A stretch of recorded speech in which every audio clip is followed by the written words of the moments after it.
It's the true story of how a Romanian feral dog learned to adjust to life in a home after being extremely traumatised by the change in circumstances.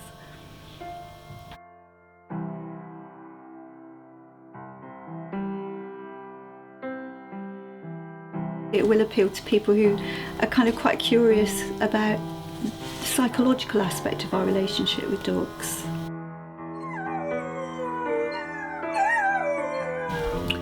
I fell in love with him.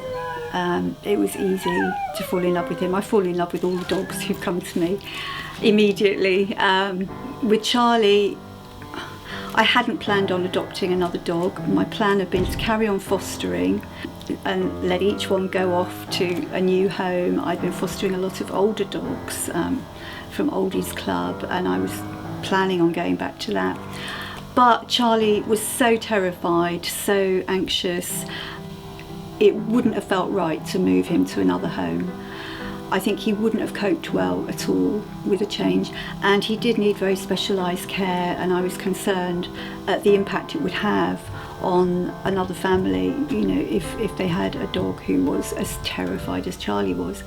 And we did love him, so within 2 weeks we'd made the decision to adopt him, and I never looked back. I'm really glad that we did.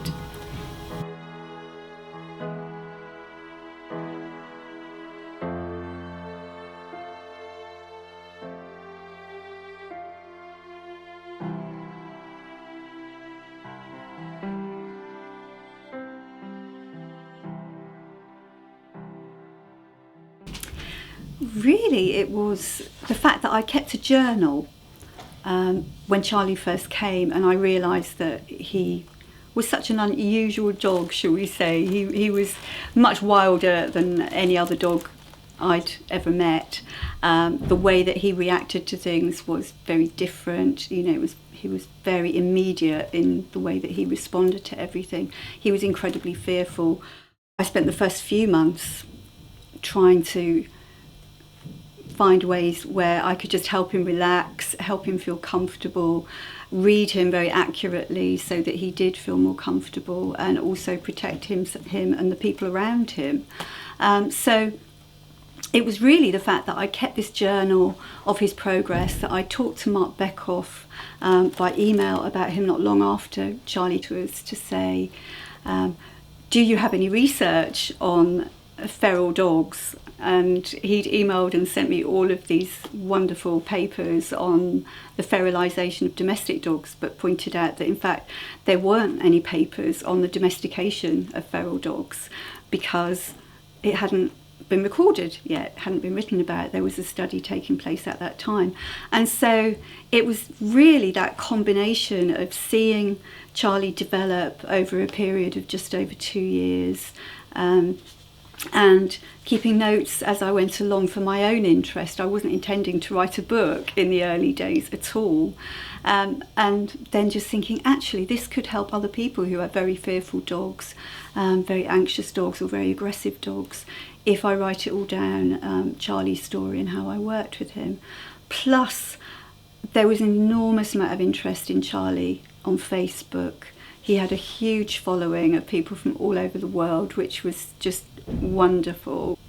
And then it was suggested to me that I should write a book, and I thought actually that would be a good idea, because it would be nice to share Charlie's story, but also to use Charlie's story to help other dogs and other people with fearful dogs.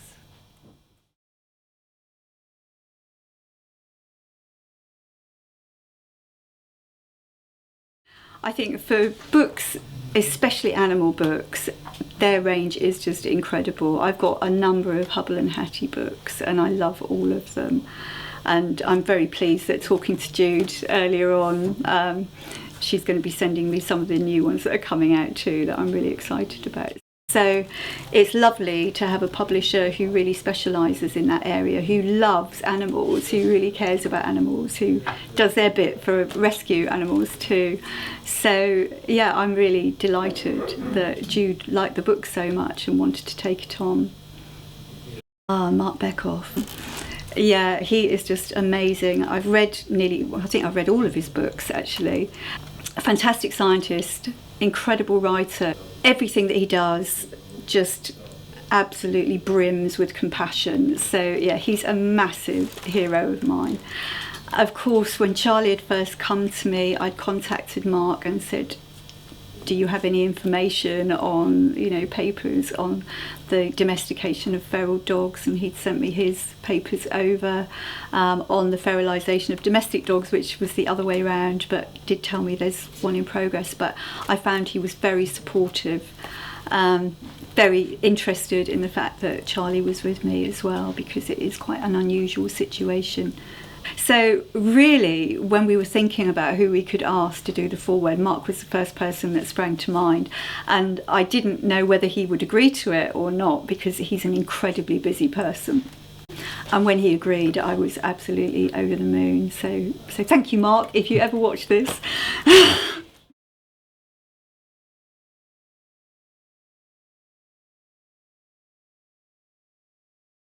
The ISCP, which is the International School for Canine Psychology and Behaviour, that came about, it opened just over 4 years ago in September, because I'd seen how few people were using positive methods. I trained in canine psychology, I gained a qualification in canine psychology, and found that most people were still stuck in the old dominance way of working with dogs. We're watching certain TV programs that subscribed to the dominance methods and promoted them, and so we're following through on that. And to me, it just seemed there's such a need for education, for people to understand what dogs are really about, how their minds work, what they respond to best, which is definitely kindness, understanding, compassion, reward-based methods. And so I decided that I would start teaching it, bring this course together. It ended up taking 2 years and culminating in the diploma course, and then other courses have been written. So there's now a course on emotional healing for dogs, which incorporates Bach flower remedies and behaviour therapy. With the Dog Welfare Alliance, really Charlie was instrumental in that coming about. He came to me in the February 2013. He was the first Romanian dog I'd fostered. I was very curious to find that, in fact, there was a lot of dogs being brought over from Romania. So I started looking into it. Also the plight of other dogs in other countries around the world, welfare issues basically. And it seemed a good idea at the time to bring together professionals who were working with dogs, health professionals who were involved with animals, and the general public, to spread the word about positive methods, about animal welfare, to raise funds for rescues. So any funds that come into the Dog Welfare Alliance go straight out directly to rescues. Nobody takes any money from that whatsoever. It helps rescues to band together as well if they're trying to organise anything, or if they need to promote any dogs. They can get in touch with each other. If a dog needs to be moved, then they can be moved between rescues because they've got the connections. So it's working well in a number of ways for spreading awareness. We have a wonderful panel of experts, of people who are working in all fields of dog behaviour, mostly scientists, but also therapists such as Sarah Fisher. So it's a really amazing mix of people who are very supportive. So yes, it's something that I hope is doing some good.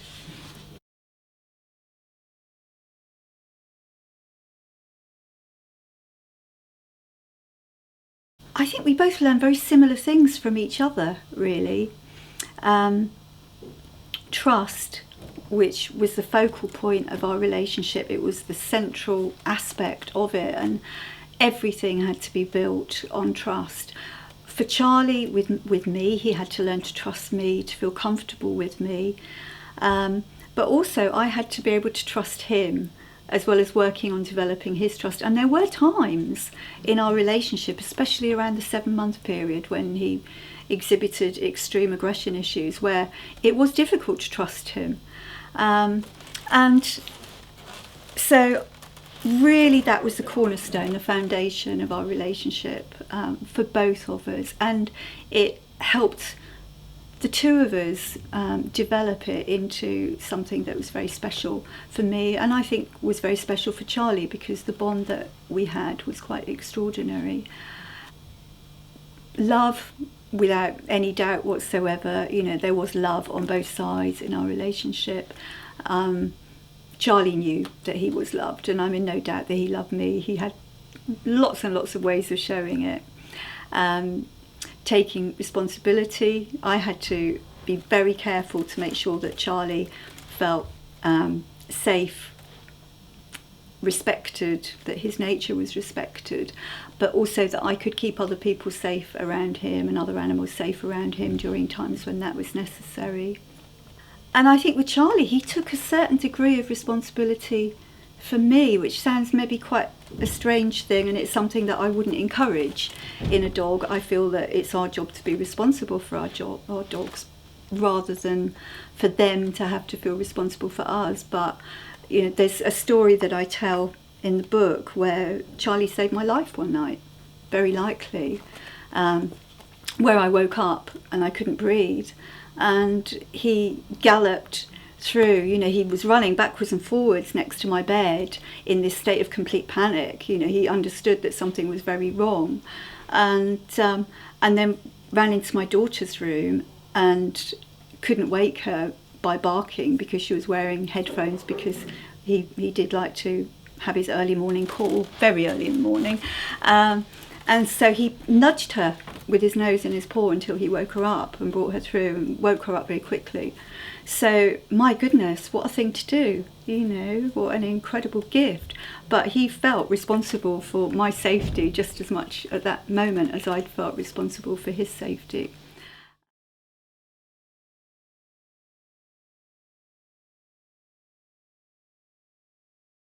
I would say think very carefully about it, really look into what's involved, don't just dive in, because it can be challenging. There's a big difference between street dogs and feral dogs. So some dogs that come over are street dogs who have already been socialised with humans. They may have been born in a home and then abandoned, dumped in the streets, or got lost. They tend to settle much better into the home environment. With feral dogs, who haven't had any socialisation with humans, who have been fully independent, it's like taking any wild animal and putting them in captivity, confining them, removing all their choices. It's very hard on the dog. So I would say, if you're considering it, then think about why you want to do this, and what you can offer the dog, how much you're willing to change your life. Are you willing to screen off your windows so that outside influences don't affect your dog's well-being?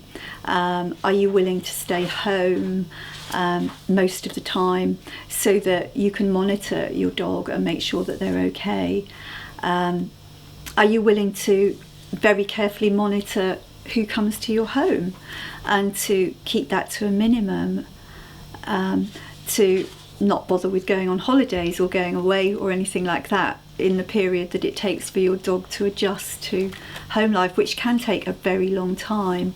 I've had emails from people recently whose dogs have been in the home for over 2 years and still haven't come into the living room, haven't adjusted to the point where they're comfortable in the home. And to me, that's very sad for the dog and for the person.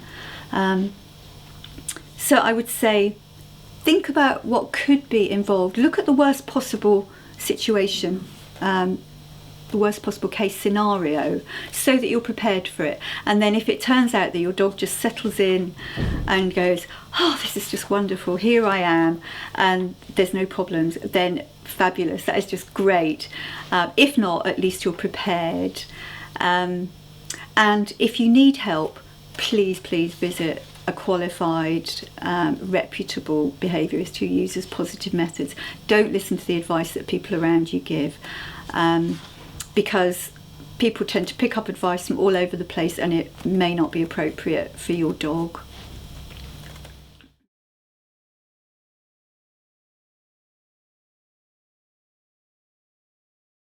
Skye is just amazing. He is just the most giving dog imaginable. He's 8.5 almost now, and in very poor health. But when Charlie came to us, he was not quite 6 and in extremely good health. He'd never been ill really in his life.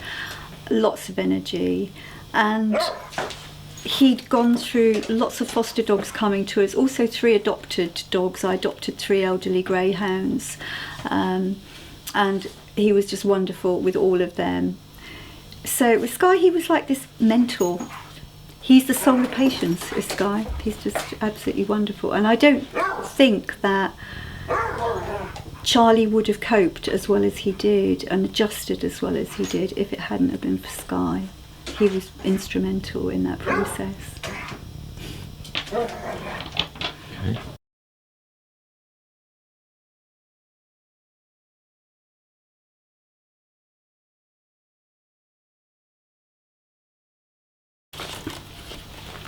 For months, Charlie's been terrified of the lawnmower. Even the sound of it starting up sends him into a quaking, floor-hugging mess, and each time it takes him several days to recover. This is unfortunate because the grass grows so fast here that the lawns have to be mowed at least once weekly to avoid having a jungle instead of a garden. Then one day Charlie ventures outside with Amber and Skye while I'm in mid-mow. Our garden slopes steeply down from the house, which makes grass maintenance very warm work and excellent for the rediscovery of muscles left to languish all winter. It also means that toys roll downhill unless they've already been deposited in one of Charlie's dens. On this day, Charlie suddenly sees the potential for a new game. The lawn is strewn with dog balls, toys and a few stag bar chews that I nudge out of the way with my foot as I go along. Charlie dives on the nearest ball, races over to me and drops it right in front of the mower. I stop and throw the ball to the other side of the garden. Charlie's eye lights up and the game begins. Each object is carried across one at a time and deposited right where I'm aiming the mower. I shift them aside with my foot, concerned that Charlie will come too close, and they roll down the slope. He races off to find the next toy and drops it in front of me. It takes an hour longer than usual to cut the grass because I have to keep stopping the mower, and I'm weak from laughing at Charlie's expression of mischievous glee each time he brings something else to me. Laughter's such good medicine. It diffuses tension and blows away the cares and worries that can so easily wrinkle the fabric of our days. It puts life's ups and downs in proportion, and even the darker moments have their funny side if we step back and look at them from the outside. I found it's the best way to negotiate the challenging times, and we've enjoyed a great many belly laughs at Charlie's peculiarities and idiosyncrasies.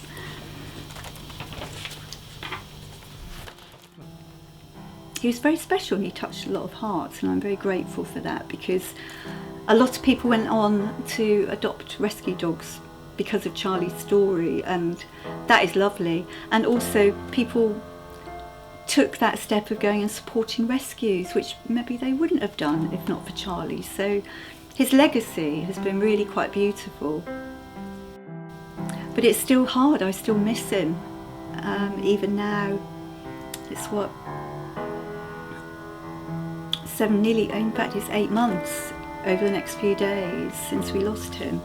And I still have days where I kind of have a little weep over him, something sets me off and I just think, oh, that is so Charlie, you know.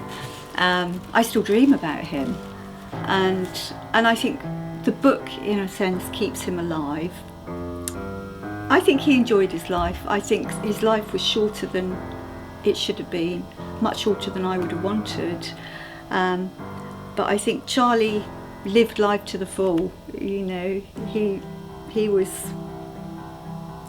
pretty amazing in that sense, and that's a good lesson for all of us as human beings as well, to help our dogs live life to the full, but also to do it ourselves. He embraced it. I think that's probably the best word for how Charlie lived life.